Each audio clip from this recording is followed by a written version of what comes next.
A continuación vamos a resolver un problema de programación lineal y la programación lineal corresponde a un algoritmo a través del cual se pueden resolver situaciones reales en las que se pretende identificar y resolver dificultades para aumentar la productividad respecto a los recursos, aumentando así los beneficios. El objetivo primordial de la programación lineal es optimizar, es decir, maximizar o minimizar funciones lineales en varias variables reales con restricciones lineales, optimizando una función objetivo también lineal. Para resolver este tipo de problemas se tienen que conocer tres conceptos fundamentales, el cual es función objetivo. La función objetivo es la ecuación que será optimizada dadas las limitaciones o restricciones determinadas y con variables que necesitan ser minimizadas o maximizadas. El segundo son las variables de decisión y estas en teoría son factores controlables del sistema que se está modelando y como tal estas pueden tomar diversos valores posibles, de los cuales se precisa conocer su valor óptimo, que contribuya con la consecución del objetivo de la función general del problema. Por último están las restricciones y cuando se habla de restricciones en un problema de programación lineal nos referimos a todo aquello que limita la libertad de los valores que pueden tomar las variables de decisión. Aquí tenemos nuestro problema y para empezar tenemos que llenar esta tabla con los valores que nos arroja el problema. Se hace de la siguiente manera. El problema nos dice que para un auto importado la ganancia unitaria es de 20.000 y para un auto nacional es de 15.000. También nos dice que se cuenta con 80 kilogramos de acero y con 120 kilogramos de aluminio. El problema también nos dice que para un auto importado se requiere de 1 kilogramo de acero y 3 de aluminio, y para uno nacional se requieren 2 y 2. Al tener esta tabla hecha, podemos obtener de aquí nuestras tres ecuaciones, las cuales quedan de la siguiente manera. Esta es nuestra función objetivo, la primera. Si se dan cuenta, se hace con la ganancia unitaria, y las siguientes dos son nuestras ecuaciones de restricción. A continuación les voy a mostrar cómo se hace por método solver. Bueno, ya teniendo nuestras ecuaciones, se pone la función objetivo aquí, se ponen las variables de decisión, se ponen en vacío. La restricción de no negatividad nos indica que x1 y x2 tiene que ser mayor o igual que 0. Y aquí están nuestras restricciones que obtuvimos de las ecuaciones. Se llena esta tablita y se hace lo siguiente. En z se tiene que satisfacer nuestra ecuación función objetivo y se hace de la siguiente manera. Se multiplican los 20.000 por lo que nos vaya a dar nuestro x1 más los 15.000, que en este caso el 6, por lo que nos vaya a dar nuestro x2. De acá aquí se pone igual a suma producto y se hace prácticamente lo mismo, solo que aquí se multiplica por matrices. Se multiplican las restricciones por nuestras variables de decisión. Si se dan cuenta, en las variables de decisión están fijadas con un signo de pesos. Esto es para el momento de hacerlo automático hacia abajo, la variable de decisión se quede fija. Y ya teniendo esto, podemos utilizar nuestra herramienta de Solver, que para empezar nuestro Excel tiene que estar configurado. Esto se hace en archivo, opciones y de ahí en complementos. En complementos en administrar se le da ir y se tiene que verificar que Solver esté activo. Se le da a aceptar y se puede usar Solver ahora. Y aquí ponemos la celda en donde se colocó la fórmula a maximizar, la cual es esta. Nos dice que queremos maximizar o minimizar y le damos en maximizar. Y en cambiando las celdas de variables se ponen las variables de decisión. Y aquí abajo agregamos nuestras restricciones. Se hace de la siguiente manera. En referencia de celda se pone esto y en restricción se pone el 80 en este caso, que es nuestra restricción. Se le da a agregar porque tenemos una segunda restricción y se hace de la misma manera. Y se le da a aceptar. Aquí nos pregunta cómo queremos resolver. Le damos por el método simplex LP y le damos en resolver. Nos aparece un cuadro de diálogo, le damos a aceptar y nos arroja los siguientes datos. Nos arroja que x1 es 20 y x2 30 y nuestra z son 850.000. Esto lo que nos indica es que se pueden fabricar 20 autos del importado y 30 del nacional con una ganancia de 850.000. Vamos a continuar con los métodos de programación lineal y en este caso toca el turno al método gráfico. Para esto cabe recalcar que cada una de las ecuaciones que forman un sistema lineal de dos ecuaciones con dos incógnitas es una función de primer grado, es decir, una recta.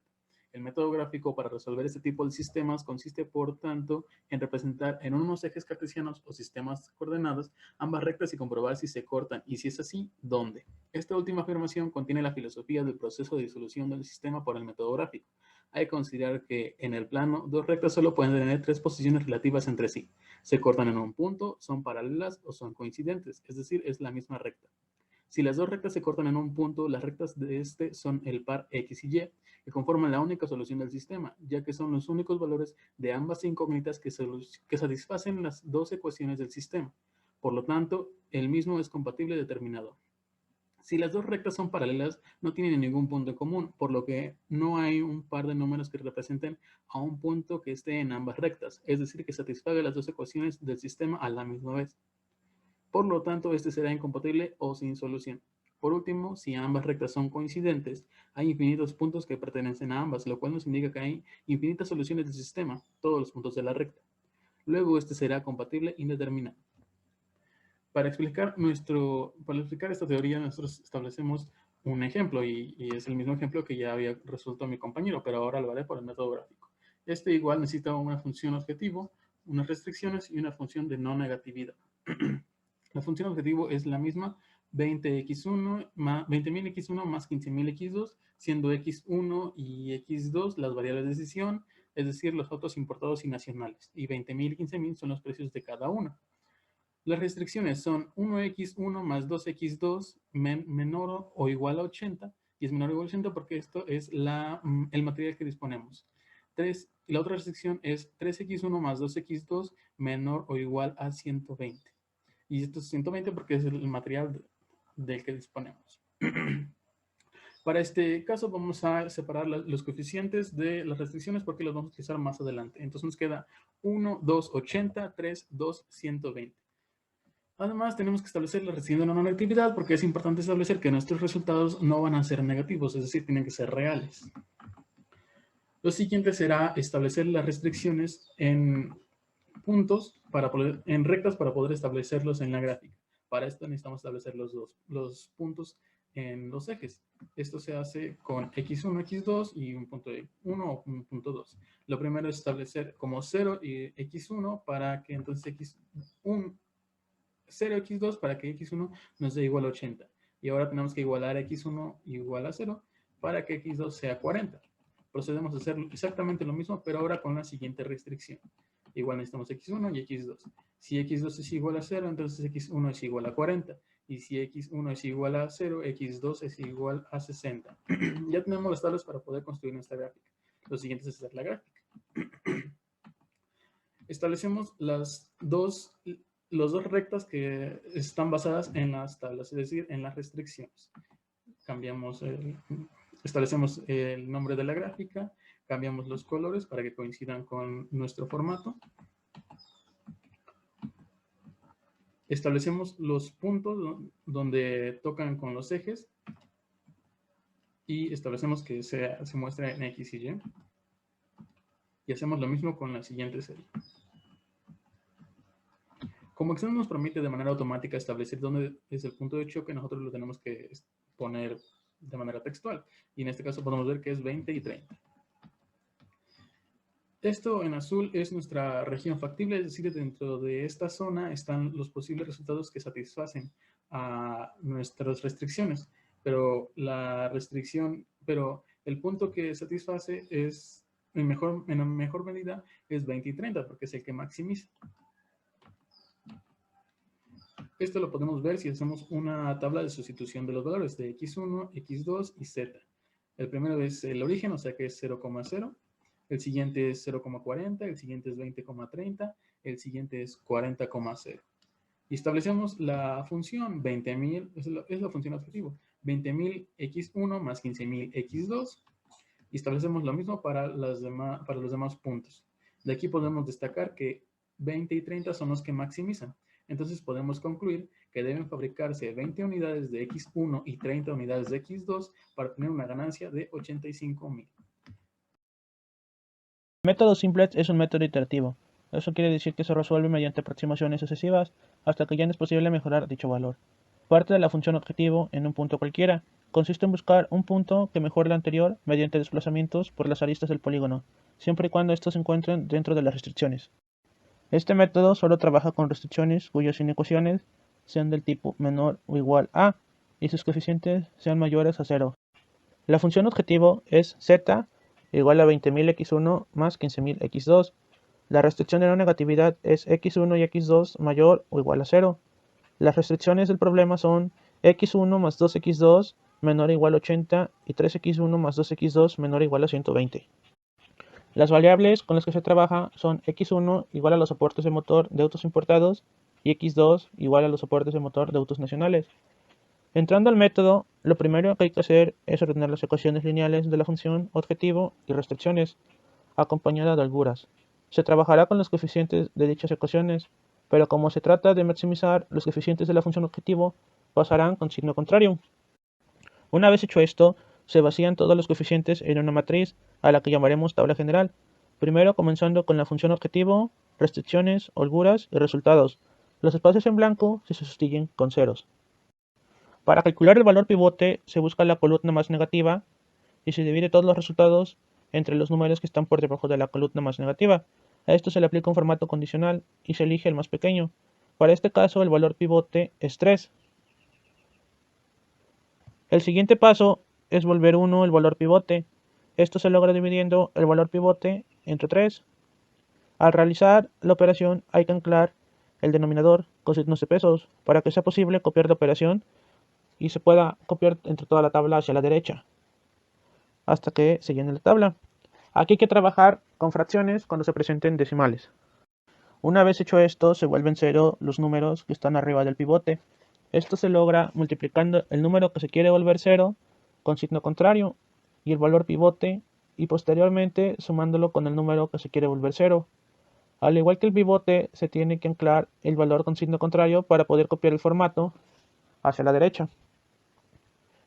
Después de esto se vuelve a calcular el valor pivote utilizando la columna más negativa, dividiendo los resultados entre los números por debajo y utilizando el resultado más pequeño, el cual en este caso es 30.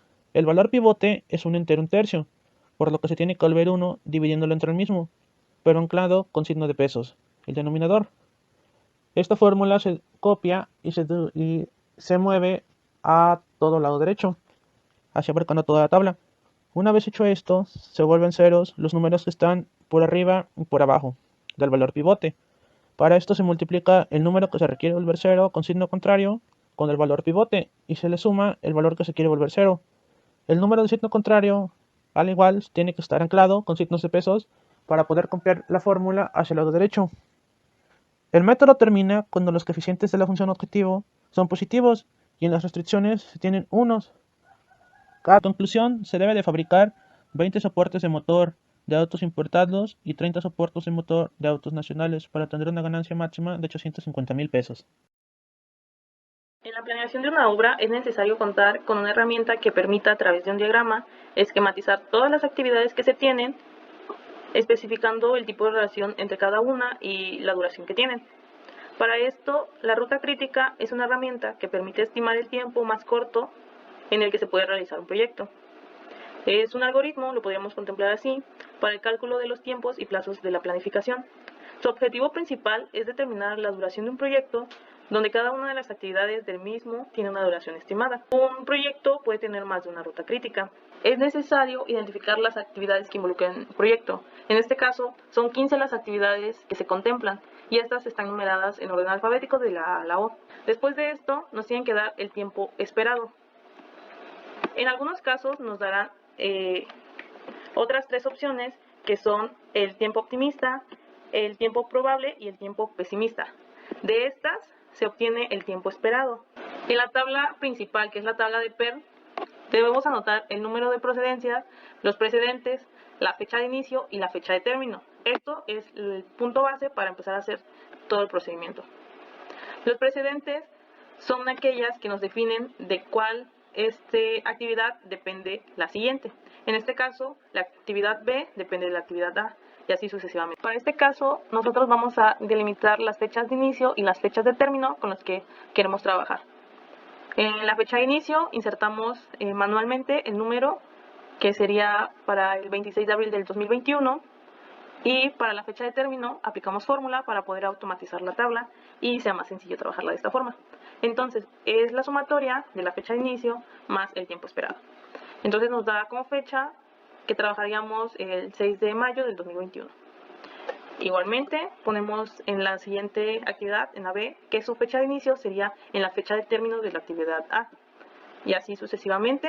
Como ya tenemos automatizada la tabla, simplemente dejamos que el sistema nos diga las fechas. Es importante indicar la fecha de inicio y la fecha de final del proyecto y posteriormente pasar estos datos a un valor numérico porque se ocuparán más adelante. Aquí, como pueden observar, las fechas tienen un valor numérico. Con la herramienta simplemente cambiamos este número para que nos dé. Bueno, ahora pasaremos a hacer la creación de la red de actividades. Como pueden observar, en la parte superior tenemos la delimitación de las unidades de tiempo, las cuales nos van a ayudar a organizar de mejor manera los nodos de esta red. Los nodos tienen su etiqueta marcada con los números el cual corresponden, y en la parte de abajo tienen el tiempo remoto de inicio y el tiempo más remoto de la actividad. Entre nodo y nodo se coloca el nombre de la actividad y el tiempo esperado. En la parte inferior derecha, esto lo vamos a ir haciendo con la sumatoria del tiempo anterior y el tiempo estimado de la actividad de la cual estamos realizando. ¿Cómo vamos armando la red? Depende de qué actividades dependen de la actividad anterior. En este caso, como podemos observar en la tabla, dos actividades dependen de la actividad A, por los cuales estas se van desglosando de la actividad A, que son la actividad B y la actividad C, cada una delimitada en el tiempo que le corresponde, de acuerdo a la sumatoria que estamos realizando aquí. Cuando hay una actividad que dependa de dos actividades, se hace la creación de un nodo ficticio. Esto es, se le agrega el número siguiente, el que corresponde, y se coloca en la unidad de tiempo mayor de los dos de los cuales se está siendo creado, en este caso 18. Como pueden observar, esta actividad en conjunto, la G y la H, hacen la actividad I. Después de todo esto, hacemos la creación conforme vayamos avanzando de los demás nodos hasta llegar a el nodo final, el cual nos va a indicar cuánto es el tiempo total de unidades que vamos a trabajar. Para la creación del tiempo más remoto de la actividad es la resta del tiempo anterior menos el tiempo esperado de la actividad a trabajar. Cuando hay un nodo ficticio, en este caso, se debe poner el número anterior al que está sujeto. En el nodo 11, como podemos observar, se pone la cantidad 62 porque está sujeto al nodo de la unidad 62 todavía. Y posteriormente seguimos realizando las restas, 62 menos 3, 59. En resumen, tenemos en la parte de aquí abajo el tiempo total, que son 62 unidades de tiempo, las actividades críticas, por las cuales nosotros podemos tomar el camino y decidir con cuál trabajar, y los nodos por las cuales pasan estas actividades críticas. ¿Cómo decidimos esto? Esto es a base de los tiempos en la parte de abajo de los nodos. Debemos de verificar que estos nodos coincidan en tiempo, en los dos tiempos. Como pueden observar, estos son correctos, y en la parte de arriba hay una discrepancia, por lo tanto, sabemos que los caminos posibles son estos. Como pueden observar, hay un cruce entre las líneas de las actividades que se realizan en la parte de acá y también aquí. ¿Esto qué significa? En un proyecto real significa que hay un cruce entre las actividades y los tiempos, entonces este proyecto hay posibilidades de que no se realice, de que no tenga solución por las incongruencias que hay entre sus actividades, sus precedencias y sus tiempos. Entonces, estos tres conceptos habría que cambiarlos si se desea buscar un resultado óptimo y positivo. Ahora vamos a hacer el diagrama de Gantt. Una de las formas para hacerlo es mediante un gráfico de Excel. Venimos a insertar, gráfico de barras, 2D apiladas. Vamos a seleccionar nuestros datos. Del lado izquierdo vamos a agregar en valores de la serie sin nombre la columna de fechas de inicio. Aceptar. También agregamos la columna de tiempos esperados, igual en valores de la serie sin nombre. Y en el lado derecho vamos a editar y agregar la columna de las actividades, las letras.